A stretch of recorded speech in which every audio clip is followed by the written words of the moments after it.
As everybody knows, Santa Claus lives at the North Pole with his wife, Mrs. Santa, the elves who make the toys, and the reindeer who fly the sleigh through the skies every Christmas Eve. The North Pole is a tall, peppermint, candy-striped lookout tower, and Santa's cottage is at the bottom of it.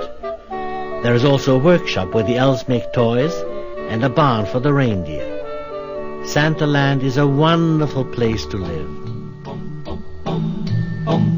Pudding houses and gingerbread cars, marshmallow mountains and strawberry stars, with chocolate, chewing gum and cracker jack fizz. What a land Santa Land is! Where honey cakes grow on the sugar plum tree, and jelly beans float on the lollipop sea. They eat between meals and say, gee whiz, what a land Santa Land is! Close your eyes, you'll be there, in a wing and a prayer. Come and join in the fun at the #1 North Pole. It's the home of the elves who make all the toys that Santa Claus brings to good girls and boys. Come up and be an overnight guest of his. What a land Santa Land is! Close your eyes and you'll see, in a ring you can be in the middle of the fun at the #1 North Pole. It's the home of the elves who make all the toys that Santa Claus brings to good girls and boys. Come up and be an overnight guest of his. What a land Santa Land is! What a land Santa Land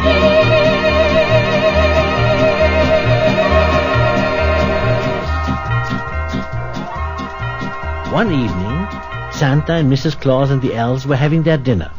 The wind was shrieking around the house and the snow piled high. Suddenly Santa said, "I hear a tapping at the door." "Nonsense," said Mrs. Santa. "Who would be at the door on a night like this?" "But I'm sure I heard it. Please have a look, my dear, and see if some poor traveler's out there." Mrs. Santa opened the door a crack, and to everyone's great surprise, a little elf blew into the room, riding a great gust of snow. He was small, even for an elf, and the silliest-looking elf anyone had ever seen.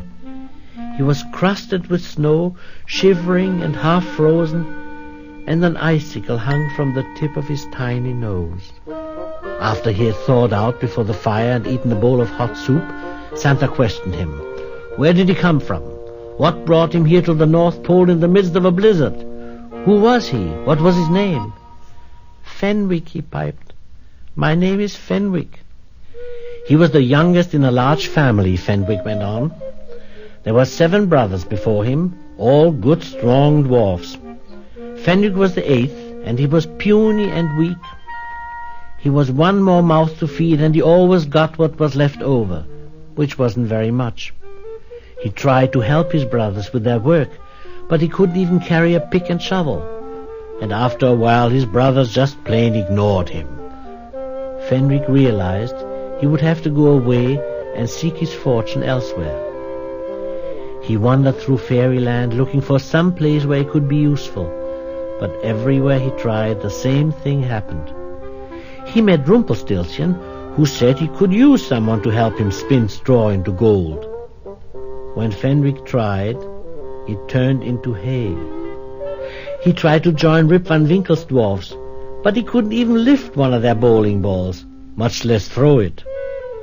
The shoemaking elves gave him a chance, but Fenwick made 2 left shoes and was told to go.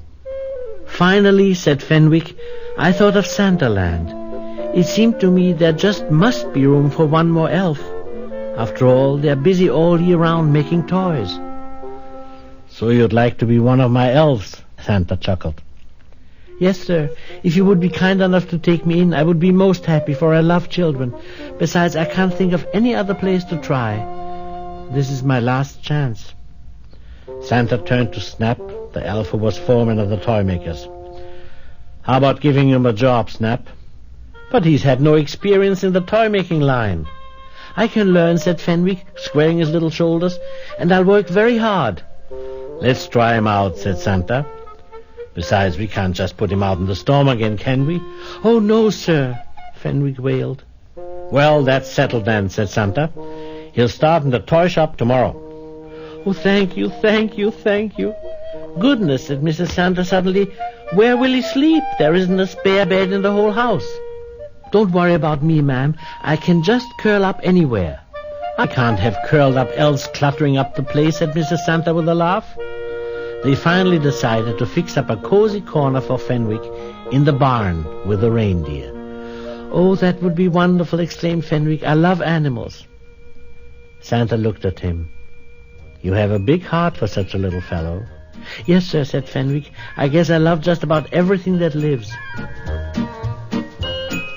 Seashells, Ice cream bells, furry little kittens and wishing well. the Christmas songs children sing. I love everything. Sky of blue, Sunshine too. it's a day a daydream could come true. I wish you might, I wish you may have your wish today. You might look, but you can never find a friend as true and help as good and kind as Fenwick. The happiest Fenwick, the cheerfulest Fenwick, the lovingest elf. When things go wrong, I take a breath and then I count to 3 and give it a go again. That's Fenwick, the funniest Fenwick, the watchingest Fenwick, the lovingest elf.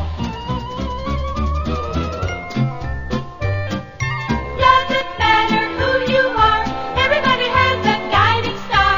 Santa comes on Christmas Eve to people who believe. No boys and girls, big and small, here's the very best advice of all. Try to think, to hear and see, to people who believe.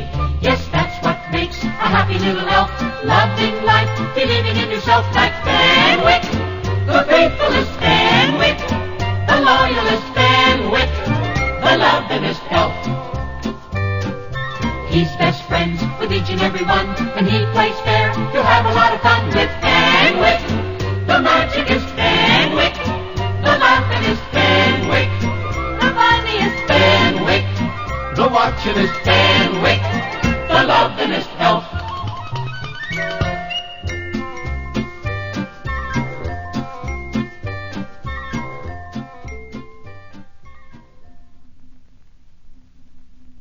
It didn't take Snap very long to find out that Fenwick was all thumbs. He fastened a square wheel to a toy wagon so that it scuttled around as comically as Fenwick himself. He put 3 legs on a doll and a horse's head on a toy cow. Snap angrily tossed Fenwick's toys into a box marked discards and complained to Santa, showing him some samples of Fenwick's work. But Santa asked Snap to be patient. After all, Fenwick was eager to learn and so anxious to please. A few days later, though, Snap told Santa that Fenwick just couldn't be allowed to stay in the toy shop and keep ruining toys. "There must be something he can do right," said Santa. Work in the toy shop, that's what I'd like to do. If I could only work in the toy shop, I'd work hard for you. I'd be right at home in the toy shop, can't I begin right now? Oh, how I'd love to work in the toy shop, won't you show me how? I'd make a doll and a basketball and a great big cuddly bear, a building crane and an electric train, a silver jet and a marionette. Oh, Mr. Snap, I'd be so happy working with all of you. To work in the toy shop, I'd work so hard for you. I don't know, Fenwick. It's a great responsibility. In the toy shop, that's where we'll be. That's 'cause we're the elves who make the toys. Lovely gay things, happy playthings. We will make them for the girls and boys. We love children, you should love them too. If you stay, you'll have to show what you can do. In the toy shop, that's where we'll be. That's where we'll see children's dreams come true. Now there's a lot of work to be done, Fenwick, and it has to be done right. In the toy shop, that's where we'll be. If I could That's only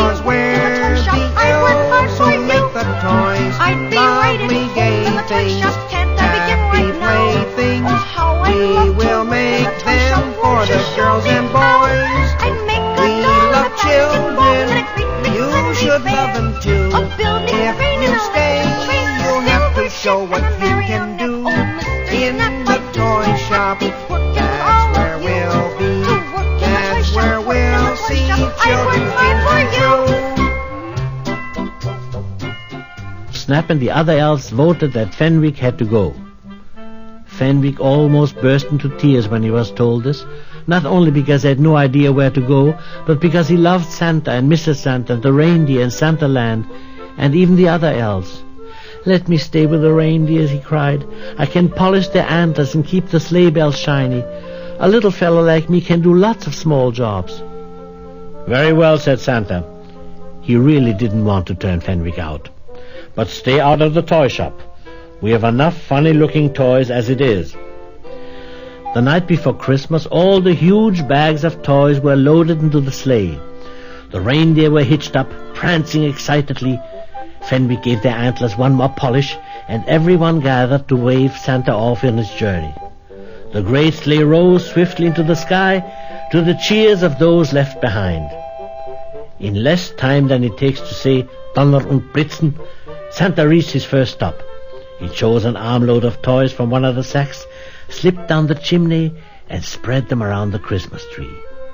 As he turned to climb back up the chimney, however, he was surprised to see a teddy bear wearing a lion's head among the toys.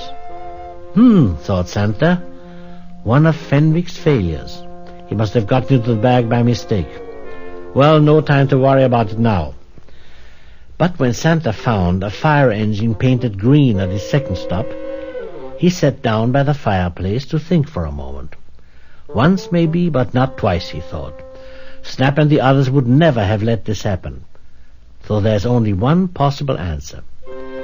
Santa turned back to his sleigh, clucked to the reindeer, and sped off to his next stop. After landing on the rooftop, though, instead of digging into the bags for his toys, he turned quickly to stare at the chimney, and, just as he had suspected, Fenwick was scurrying toward the chimney with a toy clutched in his hand. "Well now, Fenwick," roared Santa, "what are these shenanigans?" Fenwick trembled at Santa's tone. "Oh, sir, please forgive me. I meant no harm. You see, I know you would never give a child a bad toy, but when I lived at home with my 7 brothers, they always took all my toys away from me. The only thing they let me keep was a ball with a hole in it that wouldn't bounce, or a wagon with 3 wheels. But I loved them anyway. I know there are other little ones who would welcome even a toy car that wobbled, or a doll with 3 legs, or a toy cow with a horse's head, for they would be allowed to keep them, and they would love them."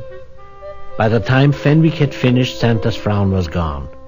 "But the toys, Fenwick, how did you—" "I stole them to the shop when no one was about, and I hid a sack of them in the barn with my friends the reindeer.